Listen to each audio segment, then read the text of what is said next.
Hello, good morning, all of you.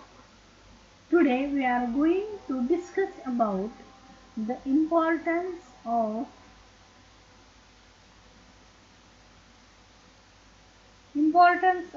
plant anatomy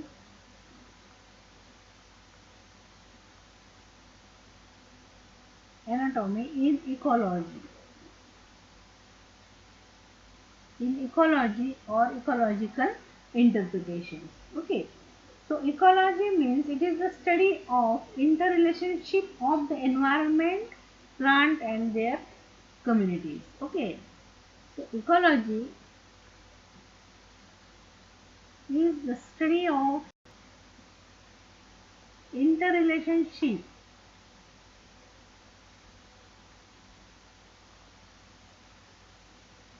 of of environment, environment, plant, and its community. Okay, so ecology is the study of interrelationship of environment, plant, and its community. म्हणजे या ठिकाणी plant आणि त्याचे भोवतालचे सर्व प्रकारचे environment आणि त्याची स्वतःची त्या ठिकाणी त्यांचे स्वतःचे सारखे स्पेसिस आणि त्याच्यासारख्या इतर स्पेसिस यांनी तयार झालेली community.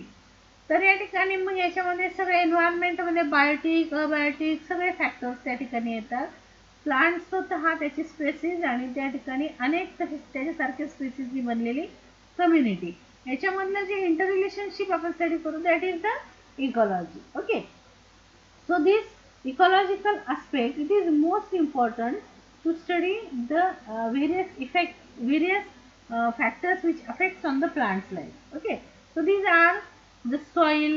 Okay, these factors it may be the soil, then soil erosion, म्हणजे कुठल्या प्रकारची सॉइल आहे, सॉइलचं इरोजन त्या ठिकाणी कशा तऱ्हेने होतं, सॉइलचं कन्झर्वेशन कशा तऱ्हेने आपण करू शकतो, तो कन्झर्वेशन किंवा एखाद्या विशिष्ट प्लांट स्पीसीजचं कन्झर्वेशन, त्यानंतर एन्व्हायरमेंटल पोल्युशन,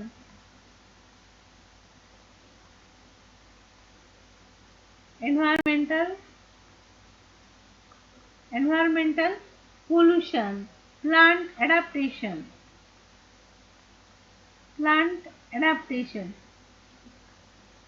एन्व्हायरमेंटल पोल्युशन म्हणजे प्रदूषण या ठिकाणी कशा पद्धतीने आहे किंवा सराउंडिंग ज्याचा त्या ठिकाणी प्लांटच्या लाईफवर परिणाम होतोय, किंवा प्लांट ॲडॅप्टेशन सराउंडिंग एन्व्हायरमेंटला या ठिकाणी ॲडजस्ट करण्यासाठी प्लांटमध्ये काही बदल झालेत का, so that is the plant adaptation. So there are various factors like soil erosion, conservation, environmental pollution, plant adaptation. These are the various ecological factors which affects on the plant's life, or it is the various interrelationship of the plants with the other groups of the organisms and the environment. Okay, so when we study the plant anatomy, it helps in the ecological interpretations. आता ecological इंटरप्रिटेशन्स means आता suppose जर आपण plant adaptation असं गृहीत धरलं तर या ठिकाणी according to the surrounding environment the plant it shows the different changes. Okay, or according to according to surrounding environment the several morphological and anatomical changes that takes place in the plant body.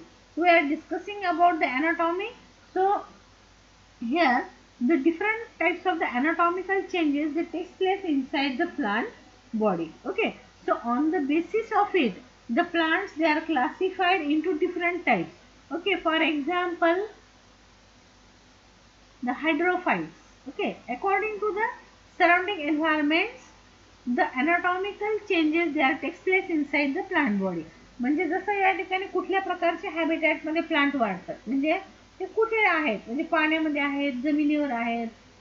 जमिनीवर असतील तर त्या ठिकाणी तिथे पाण्याची स्थिती कशी आहे, म्हणजे मॉडरेट आहे का एकदम कमी पाणी आहे, that means it may be the scarcity of the water, or it may be the moderate availability, or the ample of the water present there. So according to that the plants it may be classified into hydrophytes, or the xerophytes, or the mesophytes. Okay, or the according to the type of the soil. Okay, म्हणजे त्या ठिकाणी ते particularly कुठे grow होत आहेत, सॉईलचं nature कसं आहे, तर या ठिकाणी मार्शी लँड वगैरे आहे का, किंवा साल्टी सँड वगैरे आहे का, त्याच्यावरून त्या ठिकाणी हॅलोफाईट्स, ओके, सॉल्टी सँडवर त्या ठिकाणी ग्रो होणारे प्लांट, जसं या ठिकाणी near to the sea coast, म्हणजे समुद्रकिनारी ज्याला आपण म्हणतो marshy land, where there is a continuous visit of the tides. म्हणजे टाइड्स म्हणजे लाटा ज्या आहेत समुद्राच्या, ते कंटिन्युअसली काय करतात, व्हिजिट करतात त्या किनाऱ्याला, तर तिथली जी सॉईल असते ती साल्टी असते, तर त्या ठिकाणी तिथे ग्रो होणारे plant halophytes. Some plant they may grow on the plant, so epiphytes. It means above the fights means plant. The plants which grow on the another plant. So epiphytes. Some plants it may be the parasites. Okay. So these are the different categories of the plants. It is according to the surrounding environment. So these are the various adaptations of the plant to the surrounding environment. Okay. So when we take the sections of these plants, it helps to identify these plants. It shows which type of characters or which type of adaptive radiations in that plant. म्हणजे कुठल्या प्रकारचे, म्हणजे त्या surrounding एन्व्हायरमेंटला त्यानुसार त्यांनी कुठल्या प्रकारचे बदल केले स्वतःमध्ये, हे आपल्याला केव्हा कळतं, when we take the sections. जेव्हा आपण सेक्शन घेतो तर त्याचं या ठिकाणी अनाटॉमिकल स्ट्रक्चर जेव्हा आपण स्टडी करतो त्यावेळेस आपल्याला कळतं. तर या ठिकाणी to the surrounding environment which changes they are takes place inside that plant. Okay, so according to that, these plants they have the different categories. So for example, we will discuss one by one. For example, the hydrophytes. The hydrophytes जर बघितलं तर या ठिकाणी हायड्रोफाइट्स मध्ये काय दिसतं आपल्याला, hydrophytes means the plant which can grow in the water. So where there is an ample of water or the huge amount of water or inside the water, these plants they live. Okay, so that are the hydrophytes. Okay, so these plants they habitat of this plant or where these plants they live, they are in water. Okay, so these plants show the certain characters, like the epidermis. It is thin walled epidermis. Epidermis जे असतं बाहेरचं जे covering ज्याला आपण म्हणतो, skin त्या ठिकाणी प्लांटची, तर त्या ठिकाणी it is thin walled. Okay, thin walled epidermis. Then most of the tissues they are parenchymatous. So parenchymatous tissue म्हणजे या ठिकाणी मेकॅनिकल टिश्यू, कोलेनकायमा, स्क्लेरेनकायमा हे फारसे त्या ठिकाणी नसतं. So there are mostly the tissues they are of parenchymatous type. आता याचं जर कॉर्टेक्स बघितलं, कॉर्टेक्स म्हणजे या ठिकाणी सपोज आपण या ठिकाणी हा टीएस जर घेतला तर हा इपिडर्मिस, त्याच्या खालचा हा जो पार्ट आहे हा, तर हा जो सगळा हा भाग आहे तर हा काय कॉर्टेक्स, हा कॉर्टेक्स. ओके, हा जो येतो इपिडर्मिस. तर या ठिकाणी जर हायड्रोफायटिक मध्ये जर आपण या ठिकाणी पाहिलं तर या ठिकाणी वॅस्क्युलर बंडल्स एकदम पुअरली डेव्हलप असतात. म्हणजे सेंटरला फक्त या ठिकाणी थोडेसे प्रमाण झायलम, या ठिकाणी फ्लोएम, आणि बाकीचे जे आहे तर या ठिकाणी लार्ज एअर कॅव्हिटीज आपल्याला या ठिकाणी हे कॉर्टेक्स मध्ये आपल्याला दिसतात. So this large air cavities जे आहेत तर या ठिकाणी, so it is the cortex. Okay, it is the cortex. हे सगळं जे एअर चेंबर दिसतात लार्ज, या ठिकाणी हे काय आहेत तर या ठिकाणी these are the parenchymatous cells which made this cortex. Okay, ज्यांनी हे कॉर्टेक्स जे ते तयार झालेले, आणि हे कॉर्टेक्स जे आहे तर या ठिकाणी लार्ज एअर चेंबर्स या ठिकाणी आपल्याला दिसतात. So these are the air chambers. Okay, so when we take the TS of this plant, hydrophytic plant, so generally the epidermis it is thin walled. The tissues they are the parenchymatous. There is no collenchyma or sclerenchyma प्रकारचे tissue, किंवा कोलेनकायमा स्क्लेरेनकायमा म्हणण्यापेक्षा thick walled tissue त्या ठिकाणी नसतात, फक्त thin walled पॅरेनकायमाटस tissue त्या ठिकाणी असतात. कॉर्टेक्स जे असतात तर या ठिकाणी हॅव्हिंग, त्याच्यामध्ये काय असतं, कॉर्टेक्स वेल डेव्हलप्ड असतं, ते कॉर्टेक्स वेल डेव्हलप्ड असतं. with large air cavities. With large air cavities. Okay. आता या एअर कॅव्हिटीज कशासाठी? To help in floating. कारण हे प्लांट जे असतात ते पाण्यावर तरंगत असतात. Okay. To help in floating the large air cavities they are present. Okay. त्यानंतर व्हॅस्क्युलर सिस्टीम. व्हॅस्क्युलर सिस्टीम म्हणजे xylem phloem. Vascular system it is poorly develop. कारण रूट सिस्टीमच पुअरली डेव्हलप असल्यामुळे अल्टिमेटली व्हॅस्क्युलर सिस्टीम आतमध्ये ती तुझं poorly develop असते. Lack of स्क्लेरेन्कायमा, कोलेन्कायमा वगैरे त्या ठिकाणी असतं.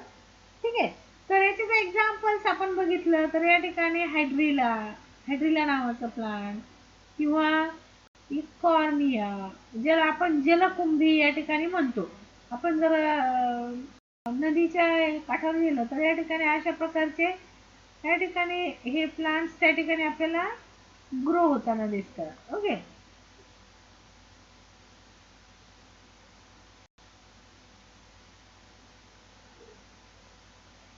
तर या ठिकाणी हे असे जे प्लांट्स आहेत हे आपल्याला हे ग्रो होताना दिसतात. ओके. तर या ठिकाणी हे इकॉर्निया किंवा हायड्रिला जर आपण या ठिकाणी पाहिलं तर या ठिकाणी एकदम थिन त्या ठिकाणी स्टेम असतात आणि त्याच्यावर असे रिबन लाईक त्या ठिकाणी लीफ असलेले या ठिकाणी अशा पद्धतीचे हे प्लांट त्या ठिकाणी फ्लोट होत राहतात. ओके. तर या ठिकाणी असं हायड्रिला किंवा या ठिकाणी असे लांब लांब असे पट्टे असलेले हे या ठिकाणी व्हॅलिसनारिया. ओके. किंवा निलंबो म्हणजे या ठिकाणी कमळ ज्याला आपण म्हणतो तर या ठिकाणी किंवा निम्फिया किंवा Nelumbo. So these are the example. कमळ या ठिकाणी काय असतं तर सरफेसवर त्या ठिकाणी फ्लावर वॉटर सरफेसवर तरंगत असतं. लिव्स पण त्या ठिकाणी वॉटरवर त्या ठिकाणी फ्लोट होत असतात. ओके. हे त्याचे या ठिकाणी स्टेम त्या ठिकाणी त्याचं लार्ज त्या ठिकाणी असतं आणि या ठिकाणी हे अशा आपण कमळाची फुलं या ठिकाणी काढतो. ठीक आहे. So it is a Nymphaea.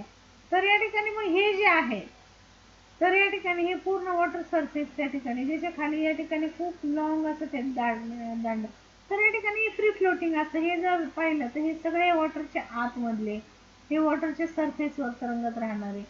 तर या ठिकाणी हे सगळे जे तर या ठिकाणी हायड्रोफायटिक प्लांट्स आहेत. तर यांचं जर सेक्शन आपण घेतले स्टेमचं वगैरे तर या ठिकाणी अशा प्रकारचे स्ट्रक्चर्स आपल्याला दिसतात. किनोल एपिडर्मिस कारण काय म्हणते टिश्यू वेल डेव्हलप. स्क्लेरेन्कायमा आणि कोलेन्कायमा अब्सेंट असतो. कॉर्टेक्स वेल डेव्हलप असतं ज्याच्यामध्ये लार्ज कॅव्हिटीज असते. व्हॅस्क्युलर टिश्यू अतिशय पुअरली डेव्हलप्ड त्या ठिकाणी असतात. त्यानंतर याच्यावर जनरली या ठिकाणी स्टोमॅट हा लॅक असतो किंवा असला तरी तो वेस्टिजियल असतो किंवा मग जे फ्लोटिंग होणारे लीफ आहे त्याच्या फक्त वरच्या बाजूला असतो. तर या ठिकाणी so these are the different characters of the hydrophytic plant. तर या ठिकाणी असे कॅरेक्टर दिसले अनाटॉमिकल कॅरेक्टर्स की या ठिकाणी आपण काय म्हणतो we can identify such anatomical characters as a hydrophyte. Okay. Hydrophyte म्हणून आपण त्यांना ओळखतो. ते जर आपण या ठिकाणी झेरोफाईट घेतले. आता मेसोफाईट म्हणजे जनरली आपल्याकडे जे प्लांट्स आहेत तर ते या ठिकाणी आपल्याला तर ते या ठिकाणी मॉडरेट कॅरेक्टर्स त्या ठिकाणी दाखवतात जे काही प्रमाणात मेकॅनिकल टिश्यू डेव्हलप झालेले असतात. त्याच्यानंतर या ठिकाणी लार्ज त्या ठिकाणी लार्ज आणि थिन लीव्ज वगैरे असतात. तर या ठिकाणी मॉडरेट रूट सिस्टीम डेव्हलप झालेली असते त्याचे अनाटॉमिकल स्ट्रक्चर वगैरे. तर या ठिकाणी आपण पाहतो झेरोफाईट म्हणजे दोन एक तर हायड्रोफाईट जिथे पाण्याची अतिशय कमी आहे पण xerophyte where there is a scarcity of the water. Okay. तर या ठिकाणी झेरोफाईट आपण जर प्लांटचं सेक्शन घेतलं तर या ठिकाणी तिथे काय दिसतं आपल्याला तर thick cuticle on the epidermis. आता क्युटिकल काय असतं it is a waxy coating. Okay. It is a waxy coating on the epidermis which is impervious to water to prevent the excess transpiration. म्हणजे जास्तीचं पाणी त्या ठिकाणी धाडसून निघून जाऊ नये म्हणून एक वॅक्सी कोटिंग असते एपिडर्मिसवर त्याला आपण क्युटिकल म्हणतो. Okay. So thick cuticle which is present on the epidermis. Okay. Then presence of the stomata, it is sunken type. Sunken stomata. Sunken stomata means the stomata it is not exposed. Okay. So it is in the deep groove. म्हणजे असं या ठिकाणी आपण जर समजा हे नेरियमचं leaf जर आपण या ठिकाणी पाहिलं, ओके, तर त्या ठिकाणी हे सपोज जर आपण इपिडर्मिस म्हणलं, तर या ठिकाणी हे जे आहे, तर या ठिकाणी अशा पद्धतीने या ठिकाणी ही ग्रूव असते. ओके, म्हणजे हा इपिडर्मिस आपल्या बाजूला ओढला गेलेला असतो आणि या ठिकाणी असं इथे हा स्टोमॅटा असतो. तर या ठिकाणी हा जो स्टोमॅटा आहे हा कुठे आहे, तर त्या ठिकाणी डीप कॅव्हिटी मध्ये आतमध्ये ओढला गेलेला आहे. ओके, आणि याच्यावर पण त्या ठिकाणी असा ट्रायकोम्स हेअर लाईक स्ट्रक्चर्स असतात. हे कशासाठी, तर या ठिकाणी याच्यातून एक्सेस हा स्टोमॅटा जर त्या ठिकाणी बाहेर एक्सपोज झाला तर ते काय होईल, through that stomata the excess transpiration will takes place and there is already scarcity of water, and if there is excess loss of water then it will cause death of that plant. So to protect from the loss of water, or to protect from the excess transpiration, or to reduce the excess transpiration, it develops the sunken stomata. Okay, then extensive sclerenchyma.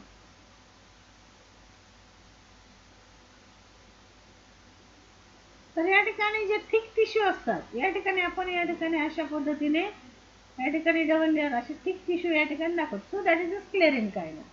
Okay, so this sclerenchyma is highly developed in such plants. म्हणजे xerophytic plant मध्ये या ठिकाणी highly developed या ठिकाणी हा असा स्क्लेरेन्कायमा आपल्याला दिसतो. ठीक आहे, सो एक्सटेन्सिव्ह स्क्लेरेन्कायमा झेरोफाइट मध्ये. Then reduced leaf. लीफची साईज कशी असते, रिड्यूस झालेली असते. त्यानंतर जर ॲलोवेरा सारखं प्लांट आपण पाहिलं तर या ठिकाणी there is a presence of the water storage tissue.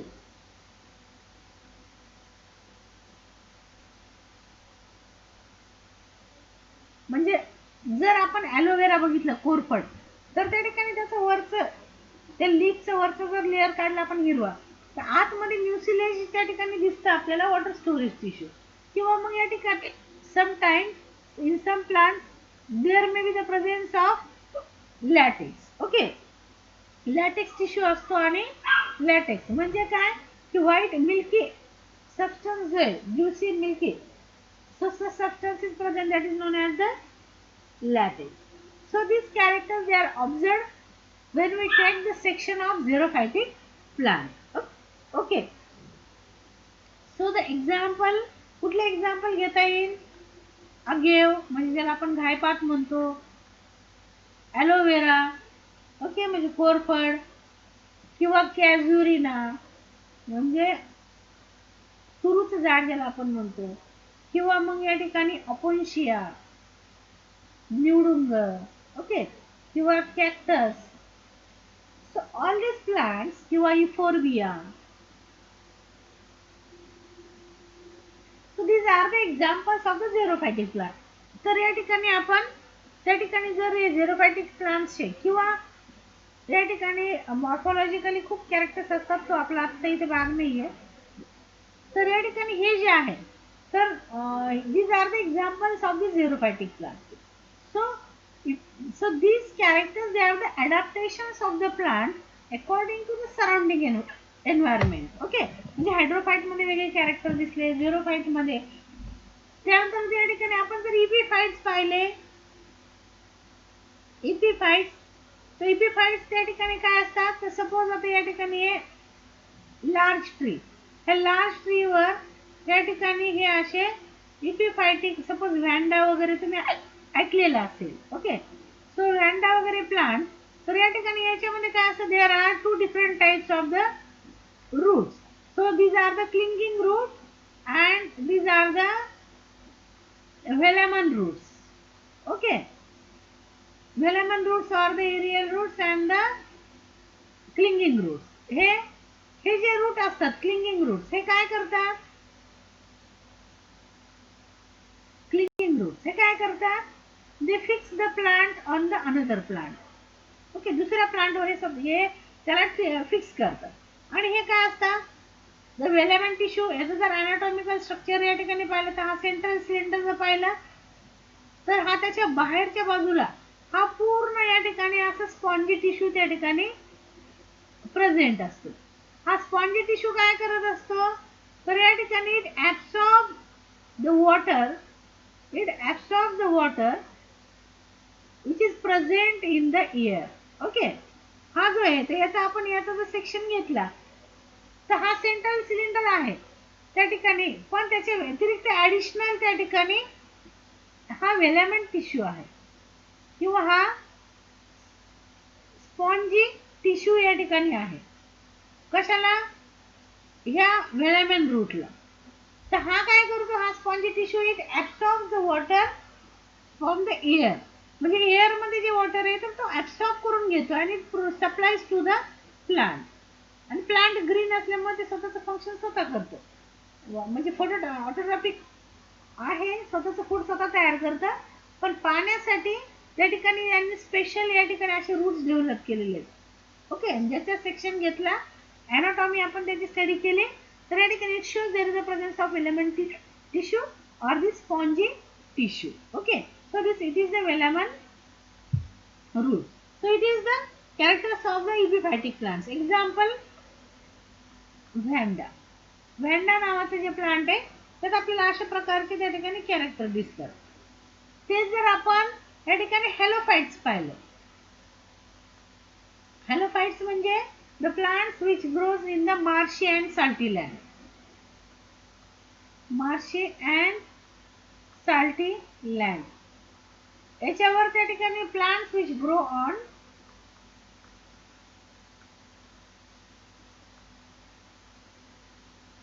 marshy and salty land. So halophytes.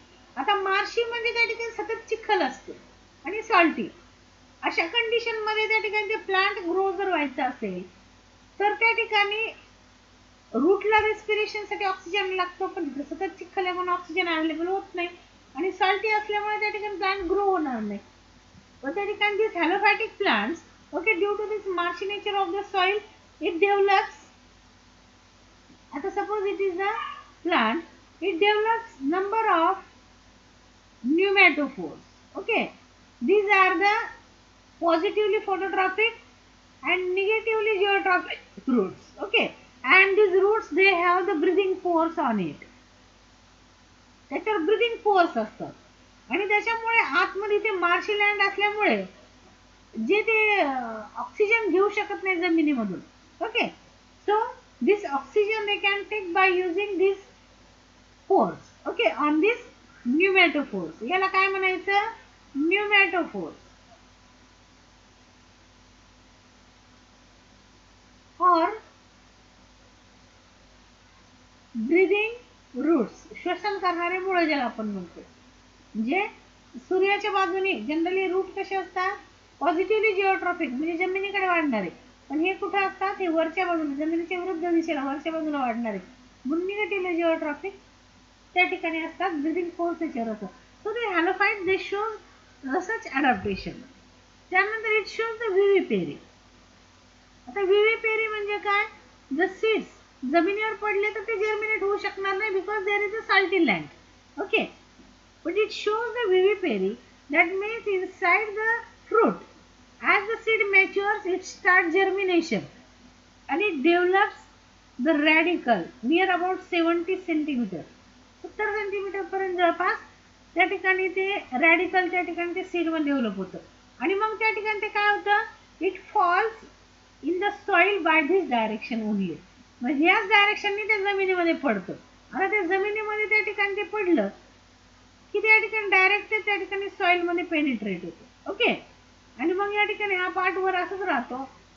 मग याच्यापासून या ठिकाणी काय होतं, फ्ल्युमेल त्या ठिकाणी डेव्हलप होतो म्हणजे प्लांट ग्रो होतं, पण त्या ठिकाणी प्लांट या भागाला सॉल्टी भागाचा टच होत नाही. ओके, त्याच्यामध्ये प्लांट ग्रो होऊ शकतो. So it is the adaptation of this halophytic plant to the salty and marshy land or salty and marshy conditions. Okay, so these are the different. आता याचं example जर बघितलं तर या ठिकाणी दॅट इज द रायझोफोरा और एव्हिसिनिया. हे मॅनग्रोव्हचे प्लांट ज्याला आपण या ठिकाणी मॅनग्रोव्ह असं या ठिकाणी म्हणतो, खारफुटी. So these are the adaptations of this halophytes. So to understand or to interpret the ecological adaptations of the plant to the surrounding environment, we have to study the anatomy of that plant. Okay, म्हणजे आपल्याला त्या plant मध्ये कुठल्या प्रकारचे adaptation झाले हे जर आपल्याला स्टडी करायचं असेल तर या ठिकाणी we have to go to the anatomy of that plant. त्या प्लांटची अनाटॉमी आपल्याला स्टडी करावी लागते, जेणेकरून आपल्याला कळतं की या ठिकाणी which type of adaptations the plants they have done in their anatomy or in their structure, okay, to adapt the surrounding. So it is the ecology. Okay, anatomy, it has importance in the ecological interpretations. Then this anatomy, it has the importance in the pharmacognosy.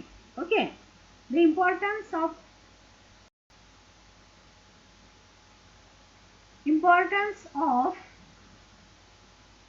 anatomy in pharmacognosy. आता फार्मॅकोग्नॉसी म्हणजे काय? It is the science of crude drug. It is the science of crude drug. Okay, आता crude drug म्हणजे काय? The crude drug means it is the drug which is derived from the plant. Okay, it is drug which is derived from plant and animal. Okay, so these drugs, they are not the pure drug.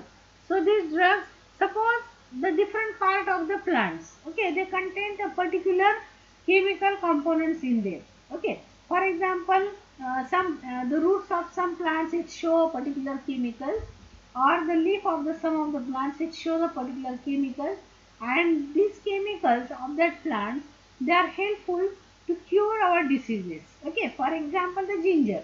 Okay, ginger.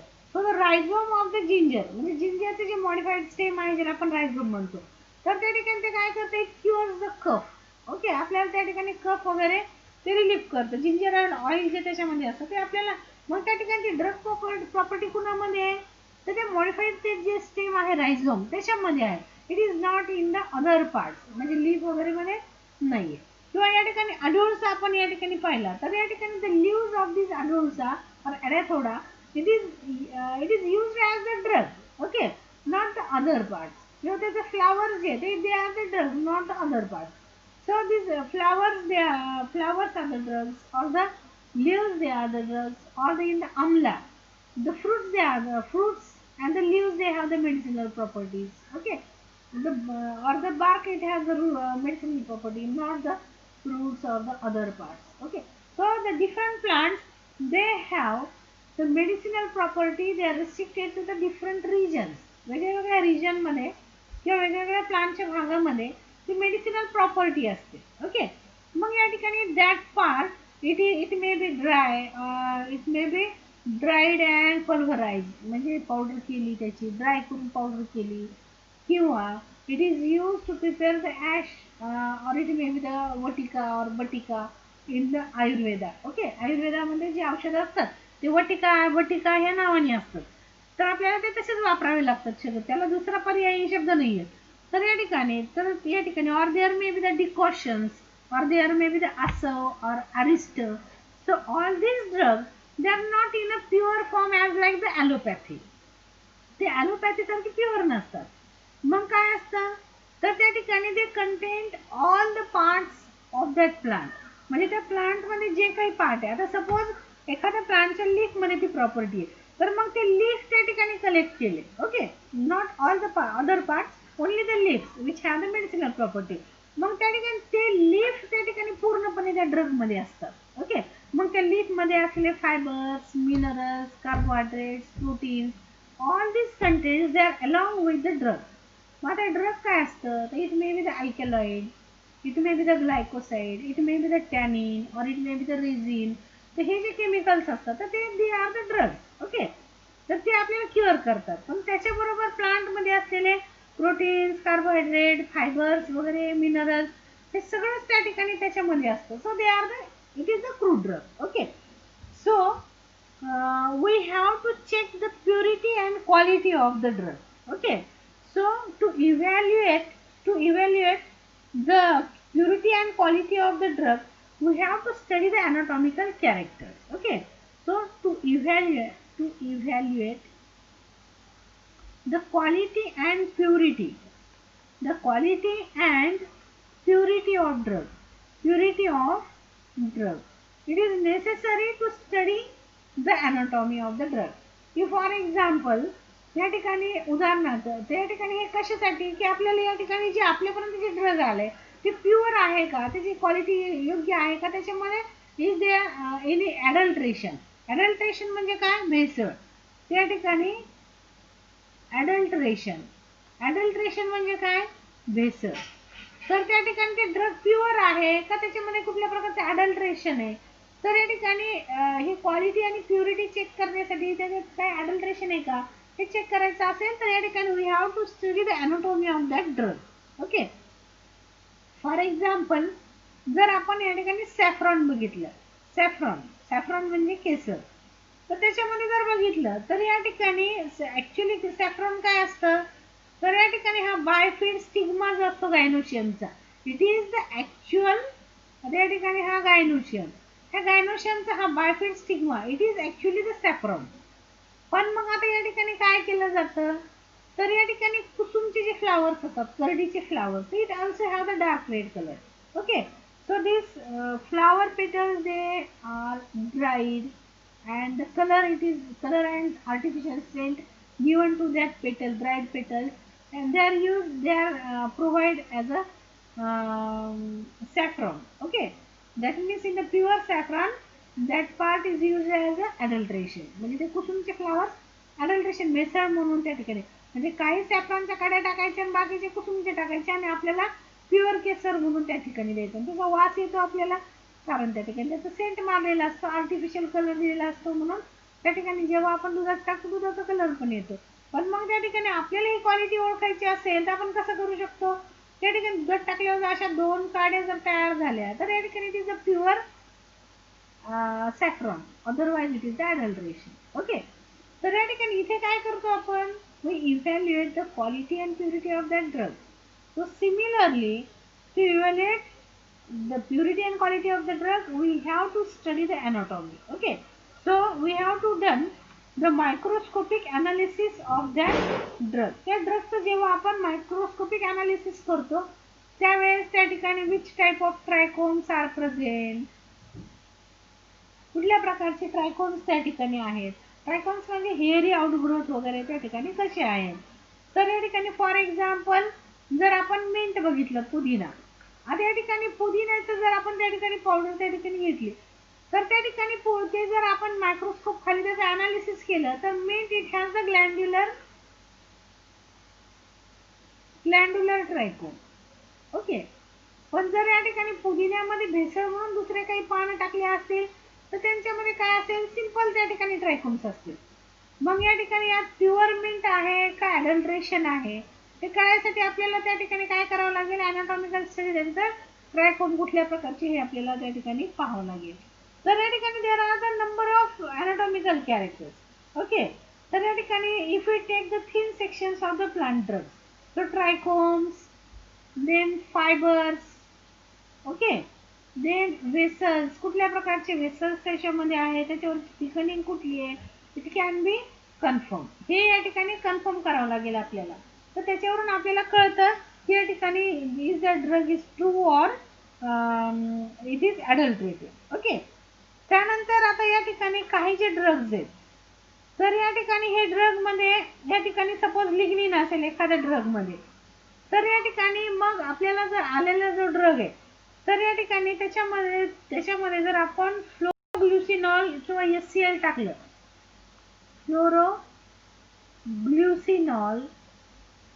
और HCl जर हे टाकलं तर या ठिकाणी it gives the lignin, it may be identify the drop of the phloroglucinol or HCl. It is use to identify the lignin. याच्यात lignin आहे का नाही याच्यासाठी फ्लोरोग्लुसिनॉल किंवा HCl ची टेस्ट त्या ठिकाणी घेतली जाते.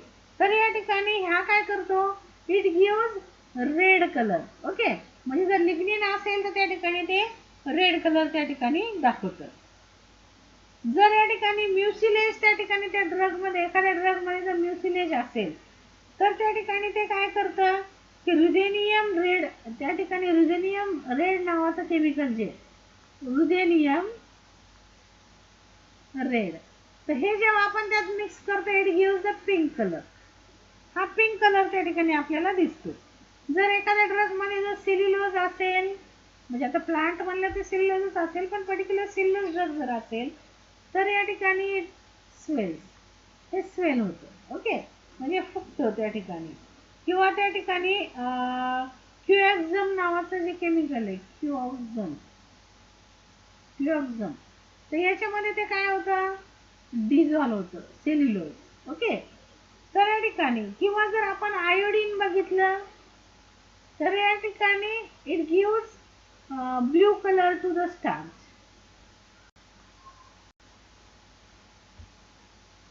म्हणजे एखाद्या ड्रग मध्ये स्टार्च आहे तर मग हे प्युअर आहे का हे ड्रग, तर त्या ठिकाणी स्टार्चची टेस्ट आपण आयोडीन त्या ठिकाणी घेतो N50, तर हे N/50 असं जर आयोडीन आपण घेतलं, आता त्या ठिकाणी त्यांनी ब्ल्यू कलरेशन दाखवलं तर या ठिकाणी यस इथे ॲज द स्टार्च, तर त्या ड्रग मध्ये स्टार्च आहे या ठिकाणी आपण हे करू शकतो. ओके, सो त्याच्यानंतर with the help of quantitative microscopy, जर या ठिकाणी क्वांटिटेटिव्ह मायक्रोस्कोपी आणि लिनियर मेजरमेंट जर आपण ड्रगचे घेतले तर या ठिकाणी we can identify the drug. मग हे क्वांटिटेटिव्ह मायक्रोस्कोपी मध्ये काय येतं तर या ठिकाणी stomatal number, then stomatal index. Stomatal index म्हणजे काय, आता या ठिकाणी stomatal number, number of stomata per square centimetre, stomatal index, number of stomata, the ratio of number of stomata to the total number of epidermal cells. Okay, तर या ठिकाणी अशा तऱ्हेने स्टोमॅटल इंडेक्स आपण या ठिकाणी स्टडी केला. किंवा मग या ठिकाणी जे स्टार्च ग्रेन्स आहेत त्याच्या आतमध्ये असलेले, तर त्यांची साईज या ठिकाणी आपण मेजर केली. ओके, तर या ठिकाणी याच्यावरून त्या ठिकाणी काय होतं, त्या ठिकाणी we can identify whether this drug is pure or it is adulterated. Okay, जर लिप ड्रग आपण या ठिकाणी पाहिलं तर त्याच्यामध्ये आपण या ठिकाणी पॅलिसेड टिश्यूचा या ठिकाणी रेशिओ चेक करू शकतो. We can check the ratio of palisade tissue. Okay, तर पॅलिसेड रेशिओ, आता पॅलिसेड रेशिओ म्हणजे काय, the average number of palisade cells beneath the each epidermal cell. म्हणजे या ठिकाणी हे जे इपिडर्मल सेल्स असतात तर याच्या खाली या ठिकाणी किती प्रमाणामध्ये हे पॅलिसेड टिश्यू आहे, हा जो रेशिओ असतो एका इपिडर्मलच्या खाली किती पॅलिसेड टिश्यू, त्याच्यावरून त्या ठिकाणी प्रत्येक वेगवेगळ्या स्पेसिसचा वेगवेगळा रेशिओ असतो, त्याच्यावरून या ठिकाणी आपल्याला त्या ठिकाणी कळू शकतं की या ठिकाणी हे लिप ड्रग त्या ठिकाणी ओरिजिनल आहे का नाही. ओके, त्याच्यानंतर वूड, बार्क, रायझोमची अॅनाटॉमी, सीड, फ्लावर, तर या ठिकाणी या सगळ्या मटेरियलच्या त्या ठिकाणी अॅनाटॉमिकल स्टडीवरून या ठिकाणी आपल्याला आयडिया येते. आता या ठिकाणी फॉर एक्झाम्पल जर आपण सँडलवूड बघितलं तर या ठिकाणी सँडलवूड किंवा चंदनाचं लाकूड जर बघितलं तर या ठिकाणी whether it is original or it is the adulteration किंवा अदर वूड, तर हे आपण कसं ओळखणार, तर या ठिकाणी it has the thick fibres. हे जे लाकूड आहे तर त्याचे फायबर्स जे असतात थिक असतात आणि त्याचे अॅनाटॉमी जर आपण पाहिले तर त्याच्यामध्ये ऑइल इन ऑल एलिमेंट्स. त्या ठिकाणी जनरली जर प्युअर ओरिजिनल चंदनाचं लाकूड पिवळं पण दिसतं आणि थोडंसं कॉफी कलरचं पण दिसतं, पण या ठिकाणी जर पिवळं असतं त्याच्यामध्ये ऑइल नसतं, पण जे मधलं जे त्या ठिकाणी चॉकलेटी सारखं दिसतं किंवा कॉफी कलर तर त्याच्यामध्ये ऑइल त्या ठिकाणी एनरिच झालेलं असतं, so that is original. Okay, पण तरी पण मग या ठिकाणी हे जे आहे तर थिक फायबर्स असतील, त्याच्या ऑइल इलिमेंटमध्ये ऑइल असेल, त्याचे पॅरेंकायमा जे आहेत तर encircle vessels in xylem, parenchyma cells encircle vessel in xylem, म्हणजे झायलम मध्ये जर बघितलं तर झायलम मधला जो वेसल्स असतो त्याच्या बाजूला या ठिकाणी असे पॅरेंकायमा सेल्स आपल्याला दिसतात. ओके, तर या ठिकाणी याच्यावरून आपल्याला कळतं की या ठिकाणी it is the sandalwood. ठीक आहे, तर या ठिकाणी किंवा जर कॅशिया बार्क आपण बघितला किंवा या ठिकाणी कॅशियाचे जे वेगवेगळे स्पेसिस आहेत तर त्याचे तरवळ आपण या ठिकाणी म्हणू शकतो. तर या ठिकाणी याचे वेगवेगळे स्पेसिस आहेत कॅशियाच्या. तर याच्यामध्ये जर बघितलं तर निडल लाईक क्रिस्टल्स आपल्याला दिसतात. Needle like crystals. Okay, needle like crystals म्हणजे या ठिकाणी अशा या ठिकाणी आपल्याला क्रिस्टल्स त्या ठिकाणी निडल लाईक क्रिस्टल्स त्याच्या पॅरेंकाइमामध्ये दिसतात. आणि या ठिकाणी abundant starch grains. Abundant starch grains आपल्याला दिसतात. हे त्याच्यावरून या ठिकाणी आपल्याला कळतं की या ठिकाणी किंवा काही लीफ असतात ज्यात कॅल्शियम ऑक्झॅलेट क्रिस्टल्स वगैरे असतात.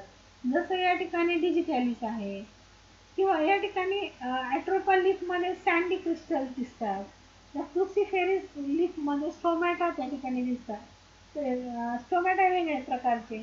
तर या ठिकाणी so these are the different anatomical structures on the basis of which we can evaluate the purity and the quality of the drug. Okay, so it is the importance of anatomy in farming nursing. Then importance of plant anatomy in wood identification.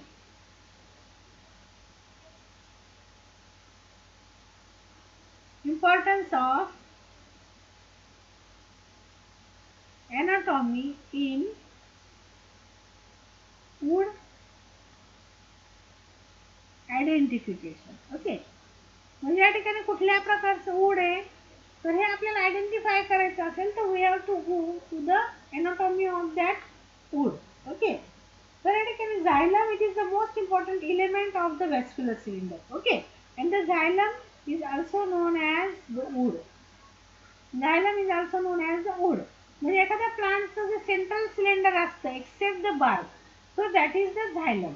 Okay, म्हणजे suppose आता त्या झाडाला त्या ठिकाणी बाहेरची जी bark आहे तर ती बार्क जर आपण काढली तर कॉर्टेक्स फ्लोएम पर्यंत सगळं भाग निघून जातो आणि जो मधलं पांढरं लाकूड राहतं that is the xylem or the wood. मग तो थिन असो नाही तर मोठं ट्री असो, मधलं जे सेंट्रल सिलेंडर असतं उडी दॅट इज द झायलम आणि ते उडी असतं त्या ठिकाणी त्याला वूड असं त्या ठिकाणी म्हटलं जातं. Xylem is the wood. So it is the most important part of the plant. Okay, so amount and nature of this xylem or the wood it may vary from species to species. So it is the important character to identify the wood in the timber industry.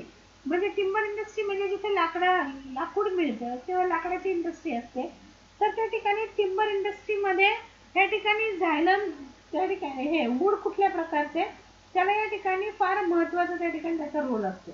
तर या ठिकाणी मग हे wood identification कसं केलं जातं it is on the basis of anatomy. मग हे ॲनाटॉमीवरून कसं काय तर या ठिकाणी on the basis of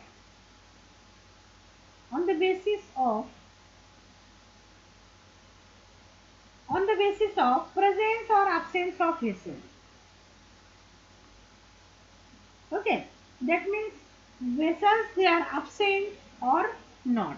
Okay, and then arrangement of vessels. Arrangement वेसलची या ठिकाणी कशी झालेली आहे. Presence or absence of the vessels or the arrangement of the vessels. Okay, so on the basis the leaves they are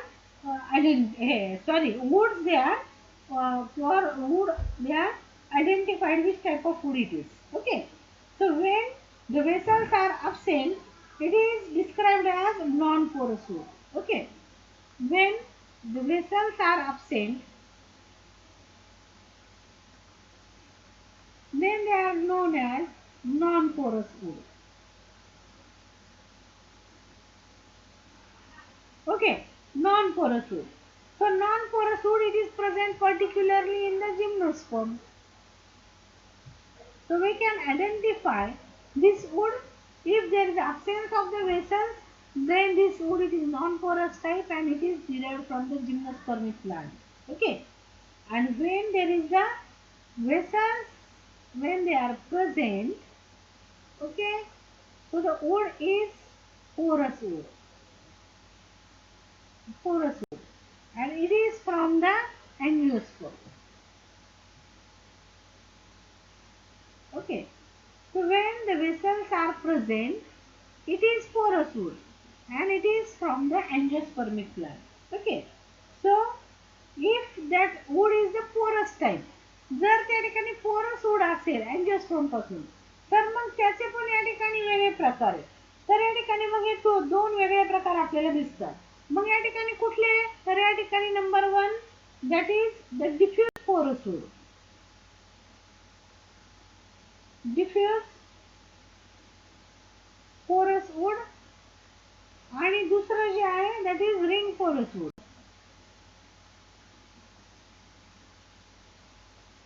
ring porous wood.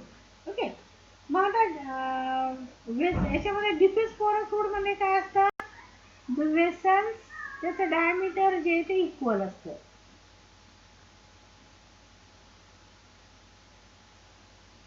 Equal or near about equal. Okay, and they are distributed uniformly.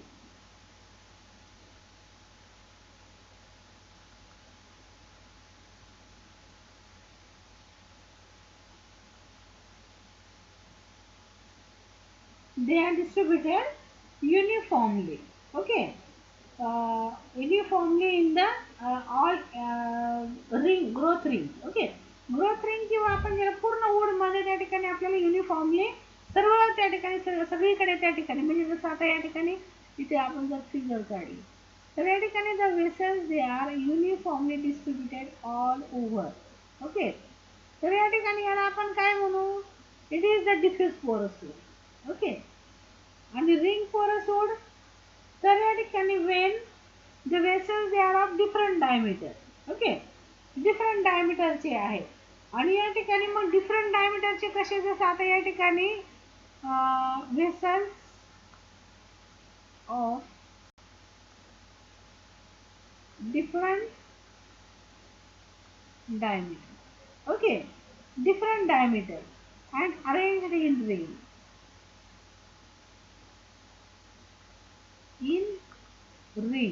Okay, ring मध्ये त्या ठिकाणी arrange झालेले असतात. आणि ते पण कसे असतात? त्या ठिकाणी दोन प्रकारचे त्या ठिकाणी वूड असतात. म्हणजे या ठिकाणी सपोज या ठिकाणी आपण एखाद्या लाकडाचं सेक्शन घेतला तर या ठिकाणी त्यात आपल्याला असे गोल पट्टे पट्टे त्या ठिकाणी त्या लाकडामध्ये आपल्याला दिसतात. ओके, या ठिकाणी आपल्याला असे हे पट्टे पट्टे दिसतात लाकडामध्ये. तर या ठिकाणी हे काय आहे? So this are the growth ring. Growth ring किंवा या ठिकाणी ह्या ग्रोथ रिंगलाच काय म्हणतात? Annual ring. Annual ring. आता या ठिकाणी अॅन्युअल रिंग म्हणजे काय? तर अॅन्युअल रिंग म्हणजे एका वर्षामध्ये त्या लाकडामध्ये हा तयार होणारा हे जे वूड आहे ही एक पट्टा म्हणजे ही हा एक ही सपोज ही आता ही एक लाईन. ओके, तर ही एक लाईन जर आपण या ठिकाणी त्या ठिकाणी अशा पद्धतीने दाखवली. ओके, तर याच्यामध्ये पण आपल्याला असे दोन भाग दिसतात. एक अर्ली वूड आणि एक late wood. Okay, early wood आणि लेट वूड किंवा या ठिकाणी स्प्रिंग वूड आणि ऑटमन वूड असे दोन भाग आपल्याला त्या ठिकाणी दिसतात. मग या ठिकाणी याच्यामध्ये जर बघितलं तर स्प्रिंग सीझन मध्ये काय असतं? Spring season in which the new leaves are formed. New leaves त्या ठिकाणी तयार होतात. So conduction is more. So the vessels which are produced in the spring season they are the large in diameter. And during the autumn season generally there is a leaf fall. Okay, म्हणजे हिवाळ्याच्या टायमाला autumn season मध्ये त्या ठिकाणी येतो पानगळी त्या ठिकाणी होते. त्यावेळेस कंडक्शनची फार गरज नसते. त्या काळात तयार झालेले वेसल्स कसे असतात? बारीक डायमीटरचे. ओके, म्हणून या ठिकाणी ते दोन प्रकारचे वूड या ठिकाणी आपण म्हणतो. तर या ठिकाणी हे spring wood. Okay, spring wood ज्याचे डायमीटर मोठे असतात. आणि हे जे आहे तर या ठिकाणी ऑटमन वूड. ओके, याला या ठिकाणी स्प्रिंग वूड और अर्ली वूड असं म्हणतात. स्प्रिंग वूड और अर्ली वूड लवकर तयार होणार.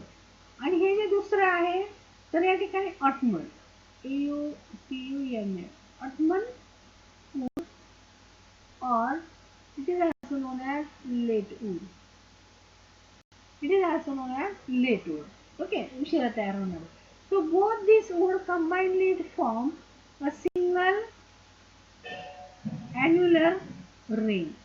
आणि असे number of such annular rings त्या ठिकाणी तिथे आपल्याला दिसतात.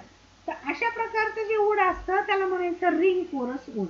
It is known as the ring porous wood. Okay. तर या ठिकाणी so on the basis of this arrangement of the vessels there are the different types of the woods. Diffuse porous wood, ring porous wood. Ring porous wood मध्ये spring wood, ottoman wood असे वेगवेगळ्या प्रकारचे आपल्याला या ठिकाणी दिसतात. त्याच्यानंतर या ठिकाणी जर आपण त्याचे फायबर्स वगैरे जर बघितले तर या ठिकाणी सेकंडरी वॉल त्या ठिकाणी वेसल्स वर वगैरे जे आहे ते सेकंडरी वॉल थिकनिंग कशी आहे,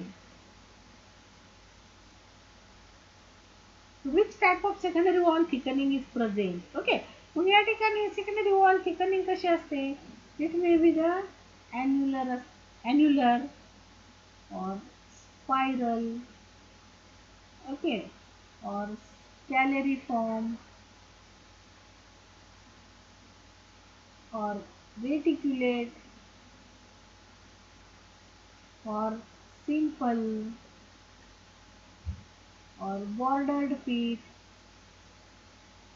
So these are the various types of the thickening. जसं आपण या ठिकाणी पाहिलं तर हे वेसल, तर या ठिकाणी ही annular thickening, okay, spiral, this type of thickening, scalariform,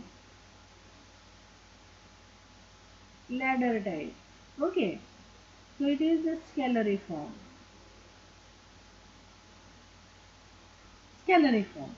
okay, reticulate, so various type of such type of thickening network like, okay, reticulate. bordered pit, तर हा जो खड्डा आहे हा सिंपल आहे का या ठिकाणी याला वॉलचं प्रोटेक्शन आहे, तर या ठिकाणी such types of according to such type of the thickening. Okay. So the woods they are identified. Okay. On the basis of the thickening. Primitive wood आहे का त्या ठिकाणी ॲडव्हान्स वूड आहे हे त्या ठिकाणी स्ट्रक्चर केलं जातं. त्यानंतर on the basis of structure of the rays in the wood. आता रेज इन द वूड म्हणजे काय, आता या ठिकाणी हे वूड जर बघितलं तर या ठिकाणी मध्ये मध्ये या ठिकाणी काही काही वूडमध्ये आपल्याला अशा लाइनिंग दिसतात, thin lining. So these are the medullary rays. Okay. तर या ठिकाणी मग हे जे आहे तर हे रेज, याला या ठिकाणी काय म्हणतो आपण, रेज, मिडलरी रेज. तर या ठिकाणी on the basis of the rays मग या युनिसेरिएट आहे म्हणजे सिंगल सेल इन थिकनेस आहेत काय या ठिकाणी मल्टी सेल इन थिकनेस आहे, तर त्याच्यावरून पण त्या ठिकाणी वूड आयडेंटिफाय केलं जातं. So on the basis of the anatomy the woods they are identified into the different types, whether it is the diffuse porous wood or it is a diffuse wood or a diffuse porous wood or ring porous wood, it is gymnospermic wood or the angiospermic wood, it is late wood or it is early wood. So whatever it may be, it can be identified or wood can be identified on the basis of the anatomy of that wood. Okay. So here your topic is completed. So I hope you got the points. Thank you very much.